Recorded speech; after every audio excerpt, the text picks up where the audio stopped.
grab your wine. It's time for Rosé All Day and Juleigh's a Mess, where we talk about current events and living in an intersex life. And now, here's Juleigh.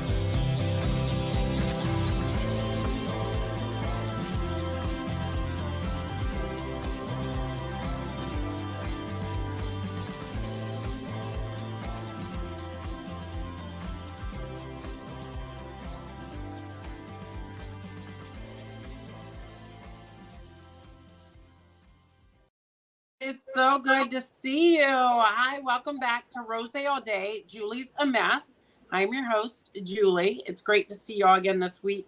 We're actually recording this week's show on Sunday night. I have a Christmas party to go to after this, and then I have some things going on Tuesday, so I'm not sure if I'll be available. And our guest this evening is a working mom, so she's not always available on Tuesdays either. We will get to her in just a second. I do want to introduce the wine I'm trying tonight. It is Dark Horse. Rosé Dark Horse is the brand. It is from 2020. So it's probably chaotic and it might kill me, because 2020. I say don't drink wines from 2020, but let's try it. Now, normally I'm really classy and I have a glass. Well, I do have a glass. I kind of wanted to drink it out of the bottle, but that's a little bougie. Let's try it.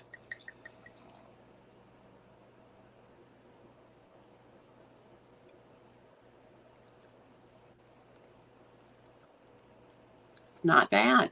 It's not bad. It's really fruity.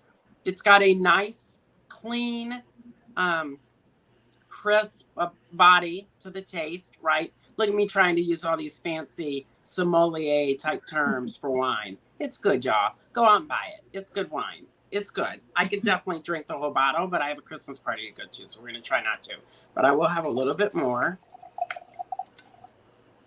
And my glass this week is from Manny, a good friend in Florida, and it says, "Hello, gorgeous" on it, which is super appropriate. I'll try and move it so y'all can see it. Super appropriate because it's got these little lashes on them, and I'm wearing my lashes tonight. And I'm pretty. My guest is pretty. So let's go ahead and introduce my guest, Miss Sarah Kohler. Hi, Sarah. Hello, everyone. Hello, Miss Juleigh. It's so great to see you. It's so good to see you. It's been forever and a day since we have hung out or seen each other. I know when I was in Florida, we always talked about trying to go to lunch, and my schedule and me, it just never happened. But we've known each other. Well, I'm going to let you tell our listeners at home and our viewers that are watching tonight, how do we know each other and how long? I was thinking about that earlier today. I want to say 2006 we met. Does that sound right? 2006, 2007? Yeah. At Discovery Cove. I believe you were in water safety. And I was at Aquarius at that time. And it just took off from there. We did. We became really good friends after that. And we spent a lot of time together. We did. A lot. And you will never for a minute believe who I ran into last night in Savannah by chance. Like Ben? Who'd you say? I said Ben. No. I mean, that would have been nice, but I don't think he would have been in a gay club in Savannah. Oh, you never know. The doors opened and I was walking into the club and Brett was walking out and he goes, "Juleigh." And I went, "Brett Yancey." Oh, wow. Isn't that crazy? I guess crazy. He's here on vacation, but I was like, that is crazy. Yeah. Crazy. Small world. I know. You look good. Well, thanks. I just did the mom thing and threw the hair up, and it looks like I have a dead bird on top of my head or something, but I just called it a day. We're looking glamorous. We both have our the girls out. I'm just happy to see you and talk to you. I know. I'm excited. It'll be good to catch up. So Yeah. those that watch the show and listen know that the next thing we do is we talk about current events. I did not have a lot of time today to prep for current events. Last week we talked about the parents of the young kid in Michigan that had shot the 4 people at school, and his parents had been arrested. So that's what we had talked about last week a little bit. This week, I did see a current event when I was, and I'll let you, if you know of any, we can talk about them. But I saw that somebody on a Carnival cruise ship fell overboard. I didn't get to read it, but that's certainly a current event. I mean, currently. Kind of happens once a week, to be honest with you. I feel like it happens every time a cruise leaves port, to be honest. Yeah. I feel like people fall off cruises all the time. What's going on in Florida? Any big current events in Florida? No current events that I can think of, or none that are known and posted all over the news. Same old crazy stuff. Well, what are you doing now besides momming? Like, that's an important job, and that's huge. And that's all you're doing. I work harder now than I ever did. So, but momming full time. But I'm into cycling, so I've been cycling. I'm actually training for a 300-mile ride for next May of 2022. That's crazy. Yep. So if I'm not momming and being a wife, I'm on my bike. And you are married to a LEO, is that correct? Yeah, I am, yes. And I am actually training for this bike ride. It's for fallen law enforcement officers. So I'll be riding for a fallen law enforcement officer and their family. But you also, when we met, you were an aquarist at Discovery Cove, and then didn't you become a dolphin trainer for a while? I did. I ended in dolphin, I think, the last 6 years of my career. Do you miss it? I miss the animals. I do. I'm not going to lie. But other than that, I don't. My oldest daughter is almost 10, and I missed out a lot on her in the beginning of school and just first steps, you name it. So when I had my youngest, who's now 3, it was just time. It was my card to be pulled and stay home. Stay home. And you love that. I do. I think after she hit 1, I looked at my husband. I was like, I got to get out of the house. All I knew was work full time. So I got a job bartending at a golf course for fresh air on the weekends, a little bit of pocket change. And anyway, I did that for about 2 years. Long story short, we just moved. So I quit that because it was an hour commute at that time. So now I'm literally full-time mom and so focused on training for this ride for next May. So that's honestly what I'm busy doing, cycling and being a mom. That's a lot, though. That's a lot. And the cycling probably helps with the mental aspects of being a mom, I would assume, too. Yeah, it's definitely refreshing, and it's turning into a sport for me, too. It's just good to get out and get away. Yay. So from there we go. We talked a little bit about current events. We talked about what you're up to right now, and we'll give you a chance at the end of the show to plug anything else that you want to plug. If you wanted to talk more about the cycling or the riding or any special things, we'll give you a moment at the end. We now kind of follow into a pattern with this show where we tell a story called Juleigh's a Mess. It's a segment called Juleigh's a Mess. So in this segment, I will tell you a story from my illustrious past that I think you don't know. And then from that story, I will stop midway through. And you, since you've known me for forever and you know me pretty well, you get to try to finish the story. Oh, okay. It's a lot of fun. You don't win anything. You're not going to get a big prize if you become... We've actually, in the history of the show, my friend Charlie has come the closest twice, and one other guest. So only 3 people have ever come really close to the true endings of these stories. I can't wait. So this story, I don't know why it's here in my frontal lobe, but it's the one we're going with tonight. You would think I would have a really good holiday story lined up, but I don't. So here's the story.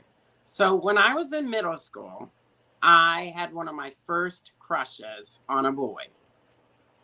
And I really liked him. And I would have done anything to have been in his good graces. I mean, absolutely anything. And he was dating this girl in middle school, and they broke up, and she went on a family trip. And it was like at the beginning of the summer. And he was just heartbroken and really upset that,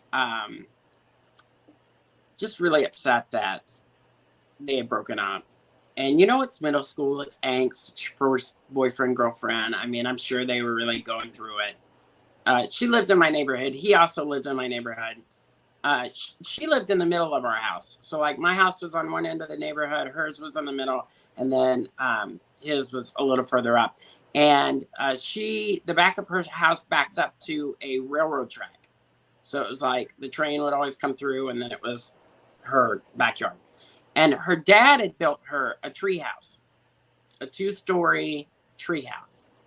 And this boy that I liked, he was really mad at her for some reason. And he thought, I don't know where he got this idea from, but he decided that he thought it would be a good revenge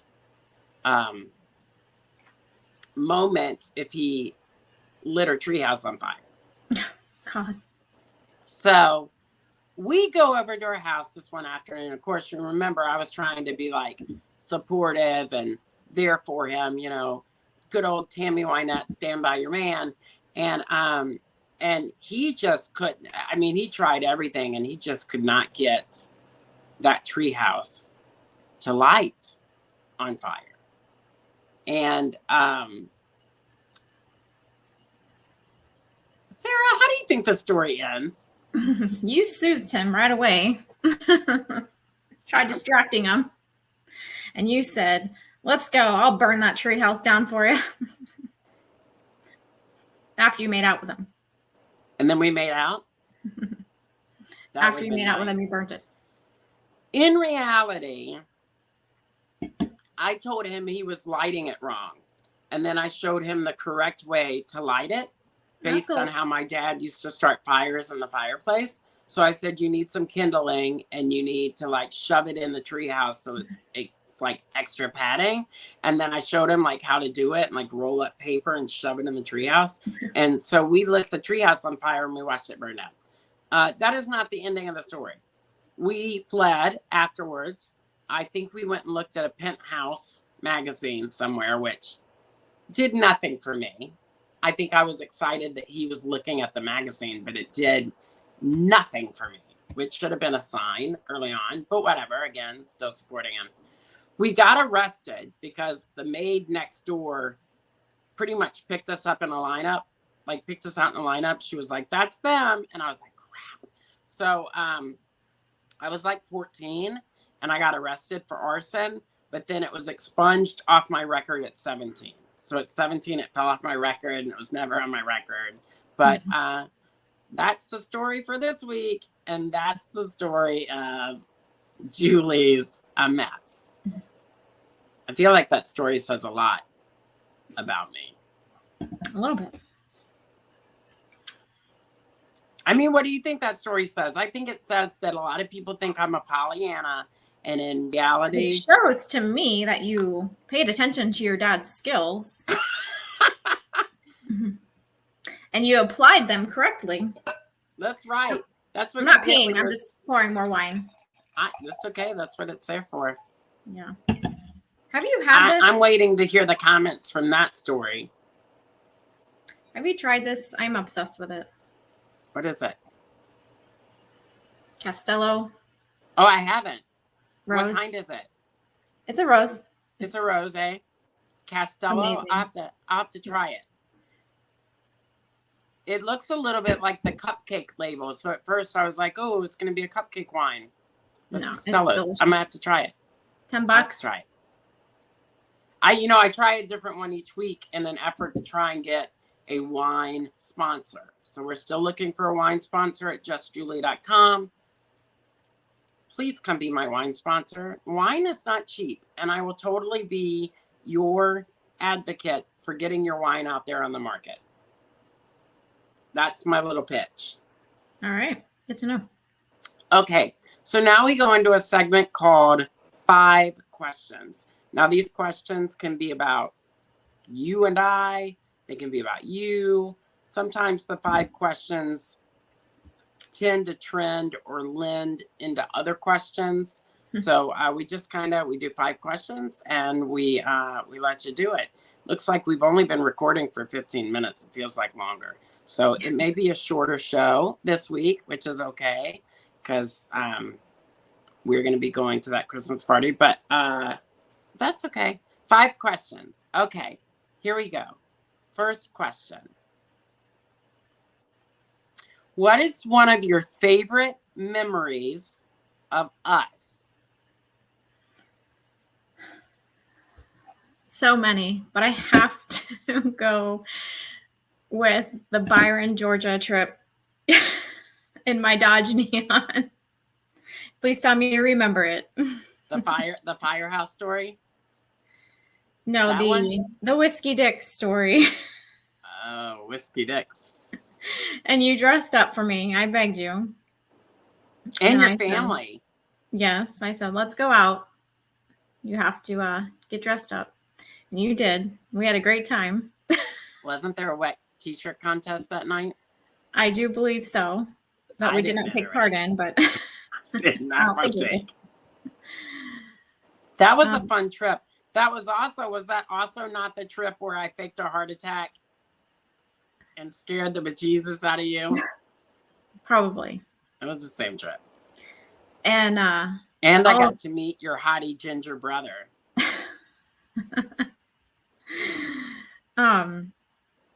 And what was that car dealership that every time we drove by, you would say? I remember it, but it was something like something Ford. Come and get, and I would always do the car. I would always do a car commercial. Like I used to tell you, that's the dream job, that I could be the blonde on a car commercial and be like, "Come get your brand new car at something Ford." Yeah, it's at the tip of my tongue. I can't think of it anyway, but that was right there in Macon. Yeah, I have numerous of amazing, funny stories, and that one just pops out. I redid your mom's drapes that trip. And flower bouquet on the table. Yeah. She didn't have any fruit for margaritas, so we made cantaloupe margaritas. Yep, we did. They were pretty good. We swam in the pool. Do you remember one of the first things your mom said to me after I met Ben? I can only imagine. She said, "Don't turn my son gay." That's right. I was like, that was not on the agenda. That was said. That was not on the agenda. Well, there's just so many. I still have that black dress I went out and bought for your birthday. I just sent you a picture of. Yeah, with the pink little ribbon around the front. Mm-hmm. That was super cute. So many fun memories. The Georgia one sticks out because it's like, who just gets in the car and says, "Okay, let's go." You. Yeah, I did that last week with a trucker. Oh. How'd that go? He said, "You want to go to Mississippi?" And I climbed right up in his rig and I was like, "Let's go." Good for you. You only live once. I know. People are like, "Oh my God, I can't believe she's not dead." As long as you don't go missing, just let us know where you're at. I know, right? Somebody said that. Somebody on TikTok said that's how you end up on the back of a milk carton. And I went, well, but I'd be on the back of a milk carton and my face would be everywhere, which is the end goal, right? Like, I'd be a celebrity somehow. That's just backwards. But that's how my brain works. Okay. Question number 2. You're married to an LEO, and you often hear a lot of wives or partners of LEOs. And for those of you that are not hip to the lingo, that means law enforcement officer. What is something you currently worry about whenever he's at work? Like, what's something you always worry about when he's at work? Number 1, the safety. Because I hate to say it, it's 2021, almost 2022. Seems so cliche, but it's worse. And everyone and their mother hates the police. So just a simple walking from his car inside, you never know. So that always crosses my mind. So just his safety at all times. Safety in general. That's important. It's to the point where you pack lunch because you don't want to go eat anywhere because you never know if you're going to sit down and be shot or your food's going to be poisoned. Like, it's that bad. So that's sad. Safety. Yeah, very sad. Does he? It's like, who do you call when you need help? Does he still enjoy it? Yeah, he does. Yeah. Yep. Well, we wish him all the best at Just Juleigh and that he's always safe because that is truly important. Exactly. Especially in this day and age. Question number 3. What is your favorite curse word? I don't think I have a favorite, but the one that comes out of my mouth all the time is fuck it. Did you say fuck it? Yeah. I don't have a favorite, but I feel like on a daily basis, that's what comes out of my mouth. Like, drop something. Sometimes I say not favorite, but like I say fuck my life a lot. Like I'll be like, fuck my life.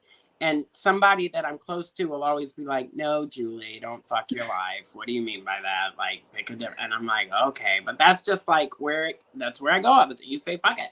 That's where I'm it goes cooking all dinner. The time. Like I'm and always like, yeah. If I'm cooking dinner or do something wrong or whatever, fuck it, whatever. You have 2 different socks on, kid. Fuck it, whatever, go.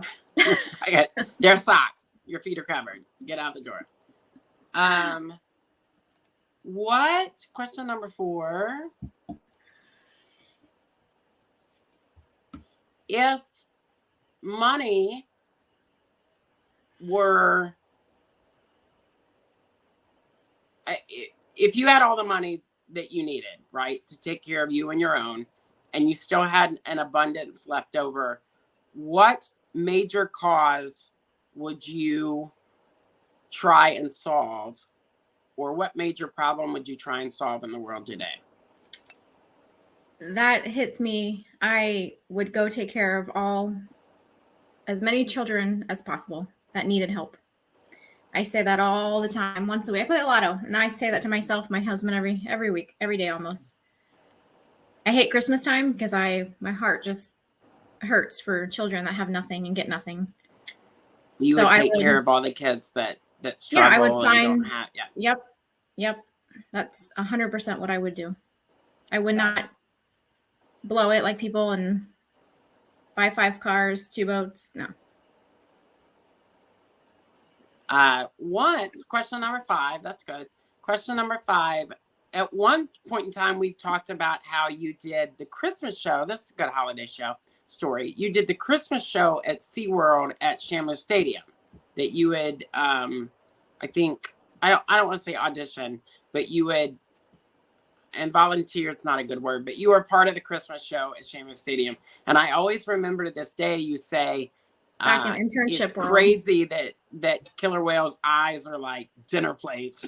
You're like staring right into them. And that always made me laugh and always think of you when you would say it. So what is something about Shamu or the shows at SeaWorld or the different things at SeaWorld, if you can comment on it, that you always found amazing, or just because other regular people don't get those jobs? You know, we used to say, because you worked at Disney as well in entertainment, as I did, regular people don't get those jobs. And it's a blessing to kind of have those jobs, but you also, it gives you a platform to talk about things that people wouldn't necessarily know about if they didn't ask or if you didn't tell them. So what's something from your time at SeaWorld that people don't really, have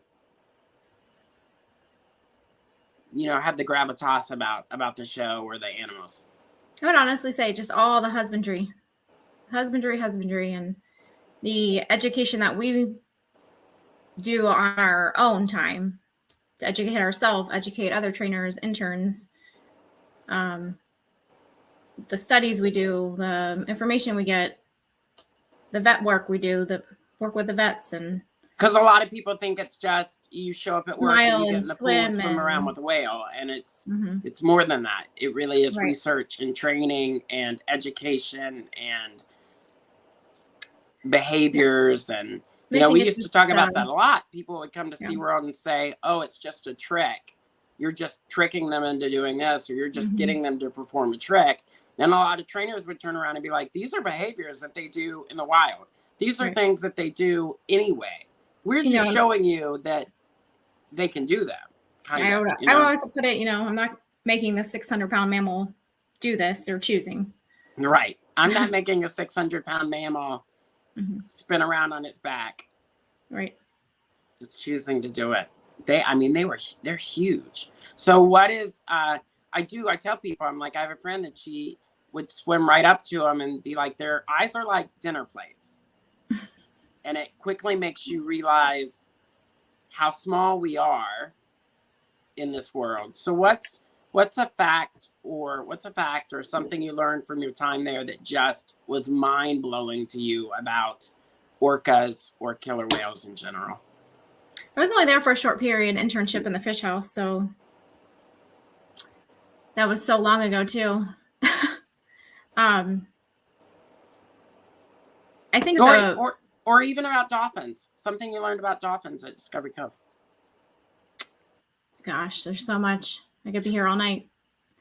The first thing that, honestly, when I first stepped into the mammal career, was learning about hydration and how we can actually give them extra hydration besides what they're getting from their fish, and we would give them water.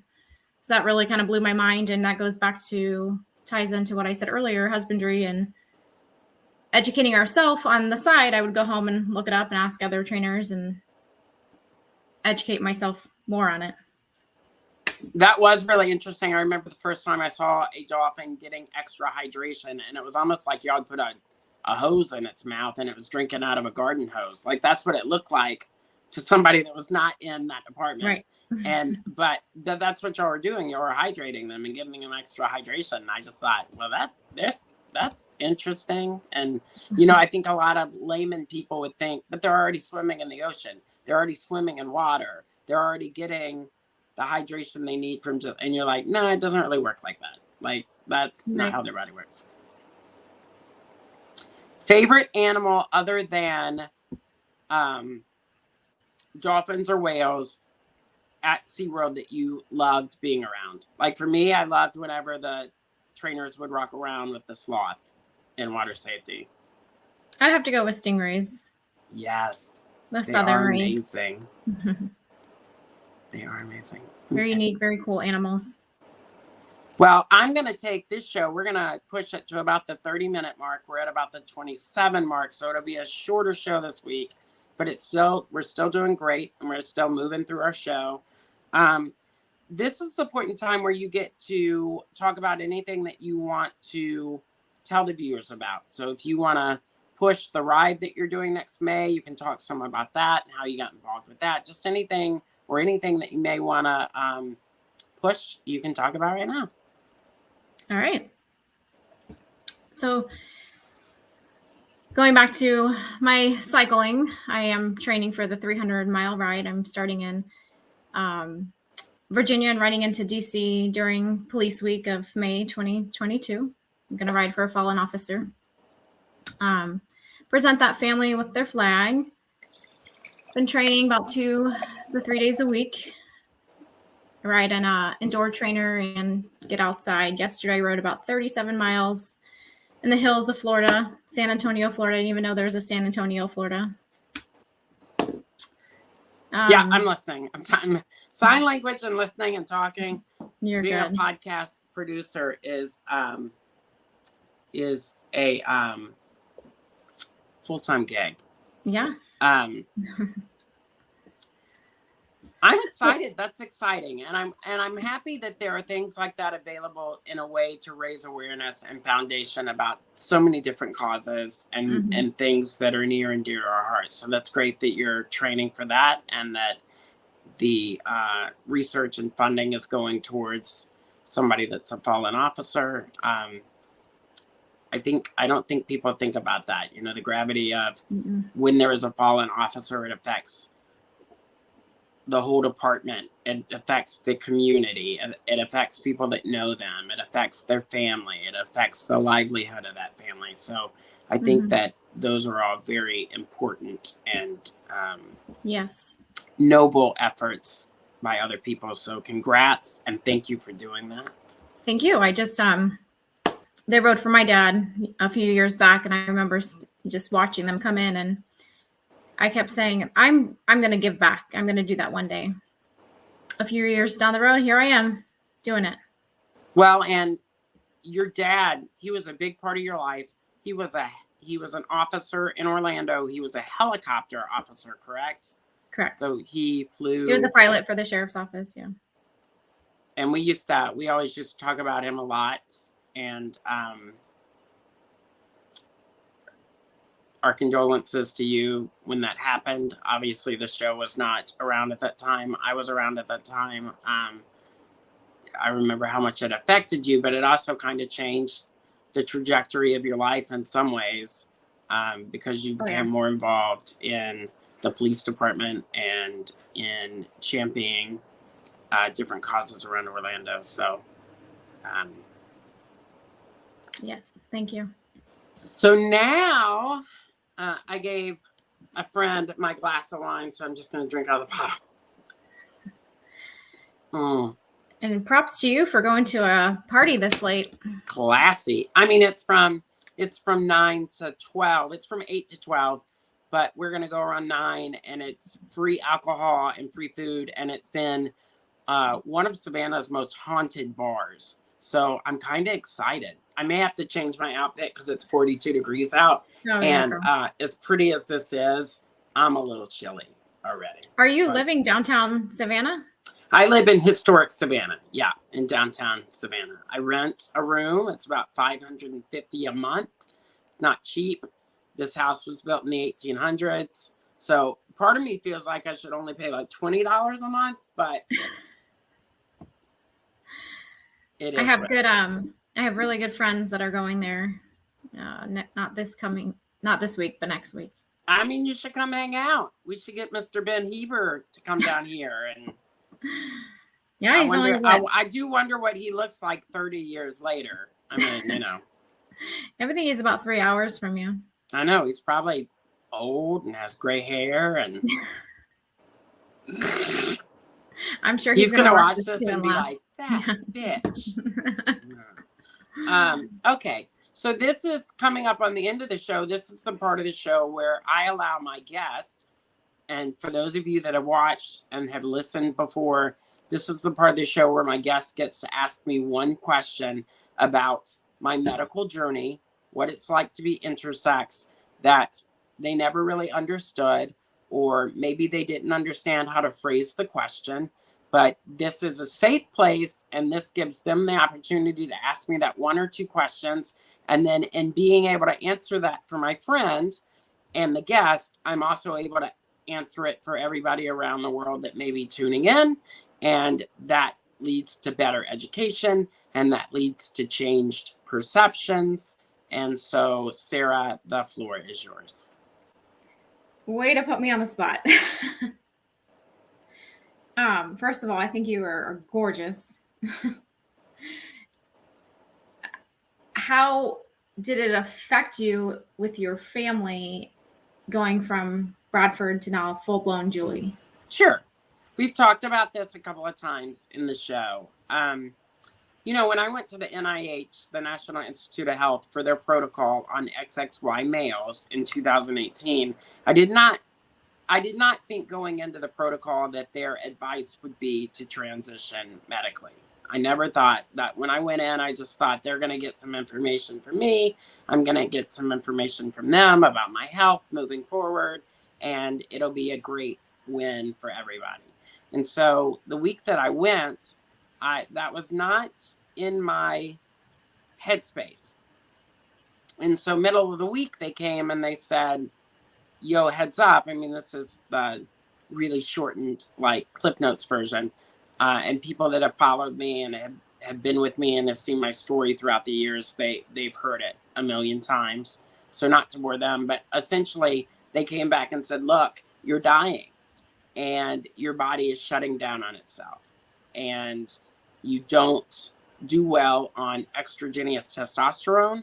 Your body seems to respond better on exogenous estrogen, and you've got to have a dominant one to survive. And not only that, but because of the lupus and the osteoporosis and the other issues that have come out of being XXY, we think you'll do better on the estrogen, but you're going to have to be on a lot of it each week. And they said, trans individuals are on 3 to 4 to 5 to 6 milligrams a week, but you need to be on almost 39 to 52 milligrams a week. So, and I said, well, that's going to cause me to fully transition into the female end of my spectrum. And they said, yes, but the alternative is death. So what do you want to do? Yes, you will have to transition, but the alternative is death. You'll be dead by 48 if you don't do this. That's what we believe.